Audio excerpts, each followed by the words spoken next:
کے D A employees union کے سرپرست اعلیٰ اور اراکین کمیٹی نے ادارہ ترقیات کراچی یعنی کے ڈی اے کے نئے ڈائریکٹر جنرل آصف جان صدیقی سے ادارے کے مسائل کے حل کے لیے آج ملاقات کی اور یہ تعارفی ملاقات تھی۔ K D A employees union labour division M Q M Pakistan کے سرپرست اعلیٰ سید عمران حسین جعفری نے آج جو وفد کی قیادت کی اس میں نو تعینات ہونے والے ادارہ ترقیات کراچی کے ڈائریکٹر جنرل آصف جان صدیقی سے تعارفی ملاقات کو مکمل کر لیا۔ اس موقع پر joint incharge Aamir Muhammad Khan Akbar, officer association کے general secretary Tahir Javed, employees union کے صدر عبدالمعروف، جنرل سیکرٹری قمر عباس، نشر و اشاعت کے سیکرٹری یاسر علی خان، جبکہ آفیسر ایسوسی ایشن کے نائب صدر فضیل بخاری، ظفر شیخ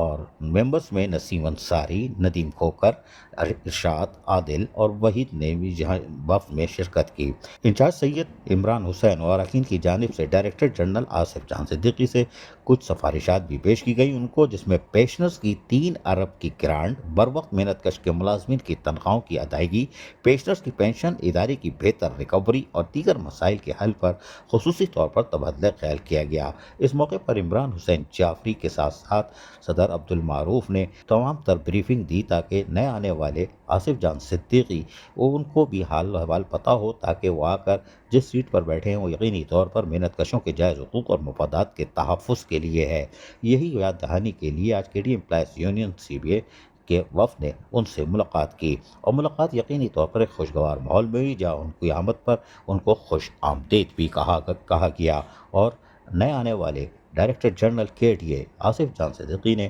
بھی وفد کا شکریہ ادا کیا کہ انہوں نے ان کا استقبال کیا اور یقین دہانی کرائی کہ وہ کے ڈی اے کے افسران اور ملازمین کے جائز حقوق اور مفادات کا یقینی طور پر تحفظ کریں گے اور یونین سے یقینی طور پر رابطے میں رہیں گے۔ کے ڈی اے آفیسر ایسوسی ایشن ہو یا K D A employees union C B A labour division M Q M Pakistan, انہوں نے آج نئے آنے والے director general K D A کو اپنے تمام حال و احوال بتا دیے ہیں کہ کے ڈی اے کی پوزیشن اس وقت کیا ہے۔ عزیز عارف، کے بی ایس بلدیاتی نیوز کراچی۔ ایسی ہی خوبصورت ویڈیوز فیوچر میں حاصل کرنے کے لیے ریڈ بٹن پر کلک کر کے اور بیل آئیکن کو پریس کر کے ہم سب کے سبسکرائبر بننا مت بھولیے۔